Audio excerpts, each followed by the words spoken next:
संघ प्रोटोजोआ के जंतुओं की सामान्य संरचना और जीवन चक्र तथा उनसे उत्पन्न रोगों की पूरी जानकारी आज के वीडियो में हम लोग जानेंगे। पिछले वीडियो में संघ प्रोटोजोआ का अर्थ, खोज, वर्गीकरण और लक्षणों को समझा था। तो चलिए, सबसे पहला जंतु है अमीबा। सबसे पहले इसका वर्गीकरण जान लेते हैं। तो अमीबा का संघ प्रोटोजोआ, उपसंघ सार्कोमेस्टिगोफोरा, वर्ग सार्कोडिना, उपवर्ग राइजोपोडिया, गण लोबोसिया, वंश अमीबा और जाति प्रोटियस होती है। आपको यहीं पर बता दें कि अमीबा का जंतु वैज्ञानिक नाम अमीबा प्रोटियस होता है। अमीबा प्रोटियस क्योंकि वैज्ञानिक कैरोलस लिनियस ने वंश यानी जीनस और जाति यानी स्पेसीज को मिला करके जंतु वैज्ञानिक नाम बनाया था। तो जंतु वैज्ञानिक नाम क्या होगा या साइंटिफिक नेम क्या होगा अमीबा का? अमीबा प्रोटियस होगा। आपको बता दें कि इसकी खोज सर रोजन वान हाफ ने की थी। सर रोजन वान हाफ ने इसकी खोज की थी। मतलब इसका सबसे पहले वर्णन किसने किया? तो इन्होंने ही किया था। यदि बात की जाए कि ये कहाँ कहाँ पाया जाता है, तो अमीबा झीलों, तालाबों, पोखरों के कीचड़ या सड़ी गली पत्तियों से चिपका हुआ पाया जाता है।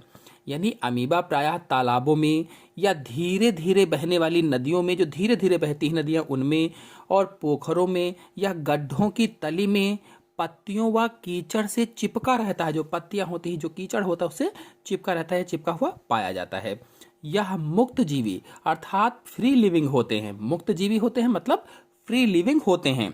और इसका आकार अनिश्चित होता है, यानी अनियमित होता है। कोई इसका आकार नियमित नहीं होता है, निश्चित नहीं होता है।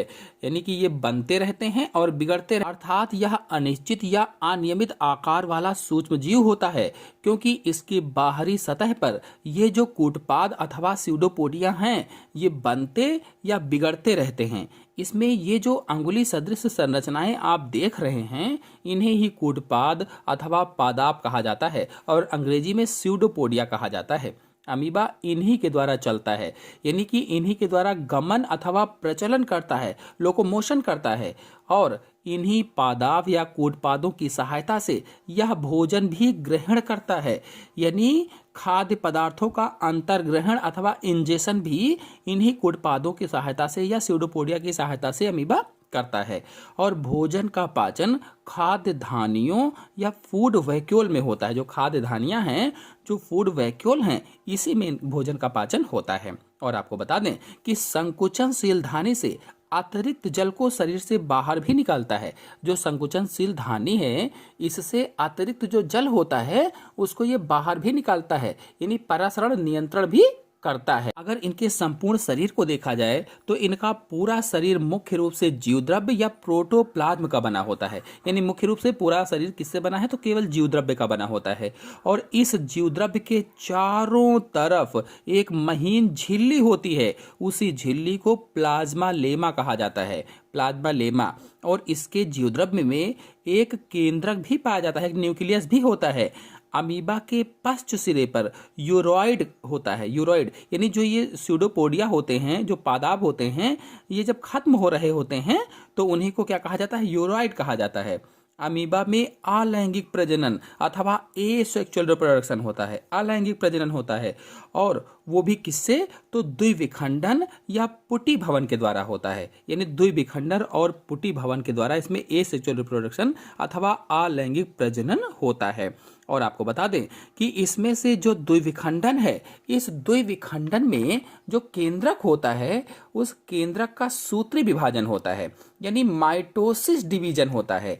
और सूत्री विभाजन होने के बाद विदलन या क्लीवेज के द्वारा अमीबा 2 बराबर भागों में बंट जाता है।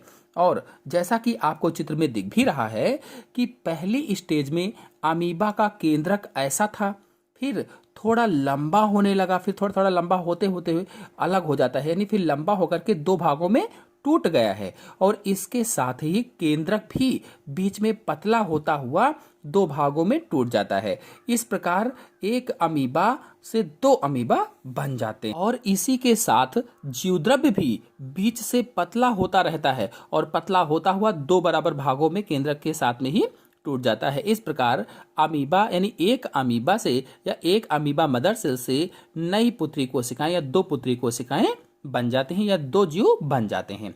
लेकिन यदि पुटी भवन की बात की जाए तो पुटी भवन में क्या होता है, प्रतिकूल समय में अमीबा शरीर को कई खोल में बंद कर लेता है।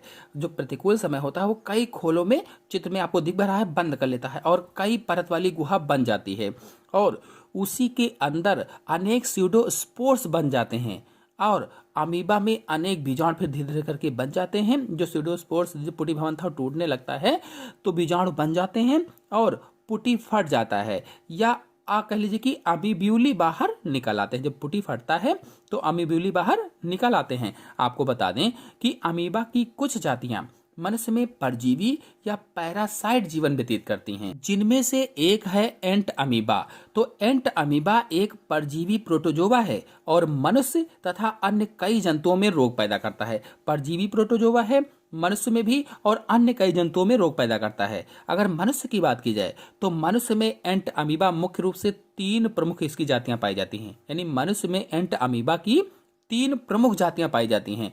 पहली एंट अमीबा हिस्टोलिटिका, दूसरी एंट अमीबा जिंजिबैलिस और तीसरी एंट अमीबा कोलाई। यदि इनमें से एंट अमीबा हिस्टोलिटिका की बात की जाए तो इसकी खोज लैम्बल ने सन 1859 ईस्वी में की थी। 1859 ईस्वी में किसने? लैम्बल ने की थी।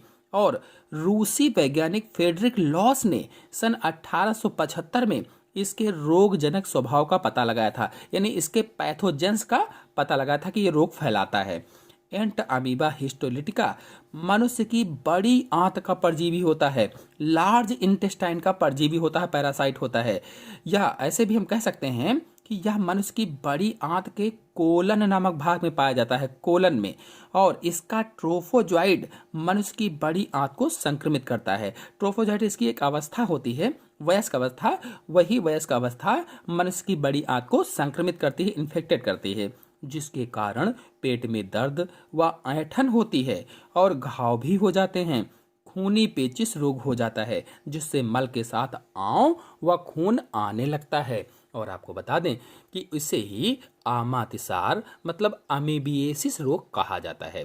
विश्व की लगभग 10% जनसंख्या अमीबिएसिस रोग से पीड़ित है। यदि एंट अमीबा की संरचना की बात की जाए तो संरचना 2 अवस्थाओं में पूर्ण होती है, कह लीजिए।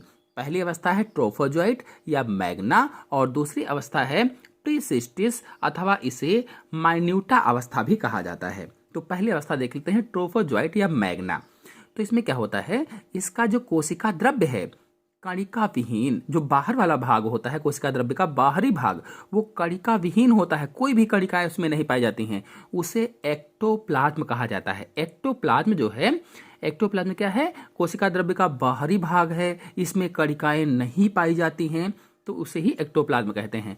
और जो केंद्रीय भाग है, जो अंदर वाला भाग है, वो कणिकामय है, उसमें कणिकाएं पाई जाती हैं, उसे एंडोप्लाज्म कहा जाता है, कणिकाओं वाले भाग को। और एंडोप्लाज्म में एक न्यूक्लियस अथवा केंद्रक भी है, यानी एक न्यूक्लियस अथवा केंद्रक भी होता है। और उस न्यूक्लियस अथवा केंद्रक के चारों तरफ या चारों ओर एक पतली व कोमल केंद्रक कला, पतली पतली सी कोमल सी कला होती है, जिसे न्यूक्लियर मेम्ब्रेन अथवा केंद्रक कला कहा जाता है।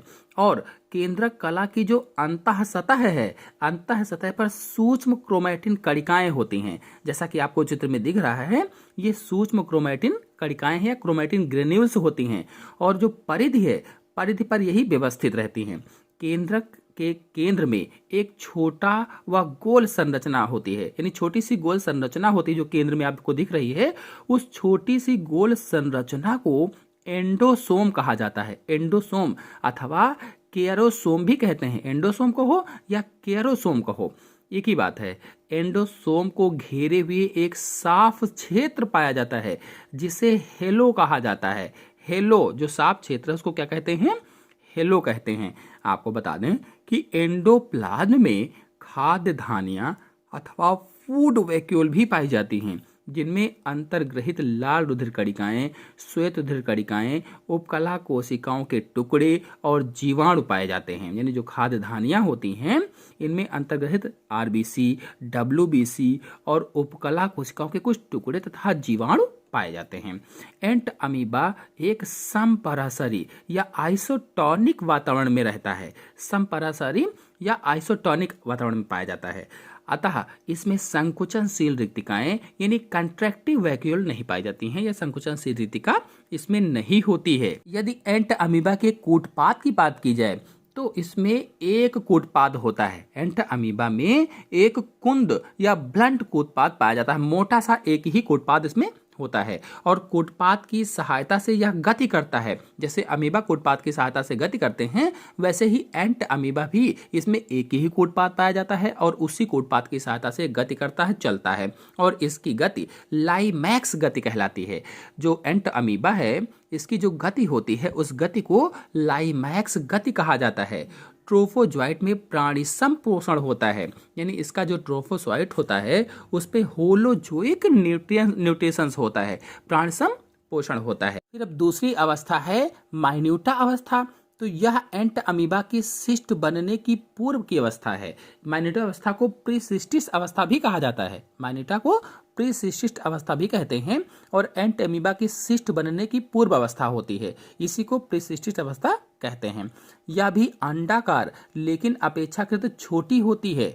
यह ट्रोफोजोइट अवस्था से आकार में अपेक्षाकृत छोटी, गतिहीन होती है और इसमें खाद्य रिक्तिकाएं नहीं पाई जाती हैं। खाद्य रिक्तिकाओं का अभाव होता है।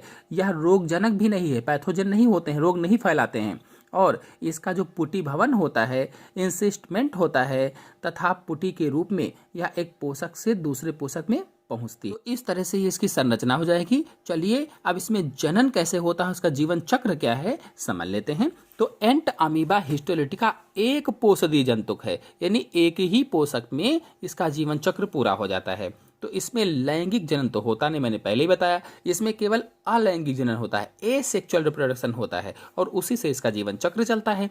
तो अमीबा के समान यहाँ भी अलैंगिक जनन कैसे होगा? द्विविखंडन द्वारा, बाइनरी फिशन द्वारा अथवा बहुविखंडन के द्वारा या मल्टीपल फिशन के द्वारा होता है। अगर द्विविखंडन की बात की जाए, बाइनरी फिशन की बात की जाए तो यह जीव की कायिक अवस्था, मतलब ये कि पोषाणु अवस्था या ट्रोफोजोइट फेज में होने वाला जनन है।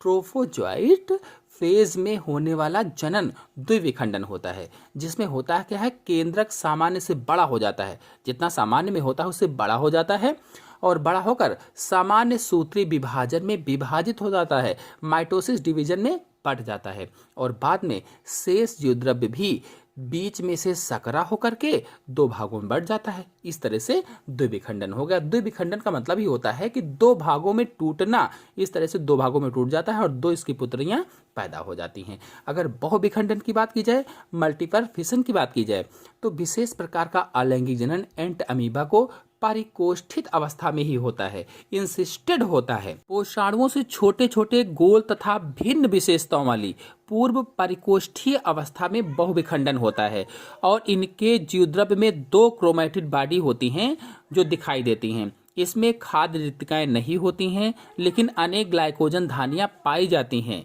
शीघ्र ही पूर्व परकोष्ठीय अवस्था में एक कोमल, पतला तथा पारदर्शी आवरण बन जाता है जिसे पुटी कहते हैं। जो पारदर्शी आवरण बना हुआ है उसे पुटी कहा जाता है और इस अवस्था में केंद्रक में सामान्य सूत्री विभाजनों द्वारा विभाजित होता रहता है, माइटोसिस डिवीजन होती रहती है और बढ़ता रहता है। इस प्रकार बनी चार केंद्रक वाली परिकोष्ठित जो अवस्था होती है परजीवी की संक्रामक अवस्था होती है। ये पोषक के मल के साथ बाहर आ जाती है और इसके बाद फिर बहुविखंडित यानी फट करके फिर लोगों में पहुंचाती है। इस तरह से जीवन चक्र इसका चलता रहता है। अब बचा एंट अमीबा जिंजिवालिस। तो यह दांतों की जड़ों के मैल तथा मसूड़ों के ऊतक और टॉन्सिल्स आदि में पाया जाता है और इसके रोगजनक होने के विषय में कोई निश्चित मत नहीं है, परंतु ऐसा देखा गया है कि यह पायरिया से पीड़ित मनुष्यों के मुख में अधिक पाया जाता है। मतलब मनुष्य के दांतों की जड़ों व मसूड़ों में रहता है, जिसके कारण पायरिया हो जाता है और पायरिया के कारण मसूड़ों से खून आने लगता है, मवाद आने लगती है। जो एंट अमीबा जिंजिविलिस है। फिर एंट अमीबा जो कोलाई होता है, इसके ट्रोफोजोइट्स मनुष्य के कोलन में पाए जाते हैं, बड़ी आंत के कोलन में, और यह हानिकारक नहीं है। यह सहभोजिता प्रदर्शित करता है, कॉमेंसलिज्म प्रदर्शित करता है, और यह मनुष्य की आंतों में रहने वाला सहभोजी है, कह लीजिए इस तरह से।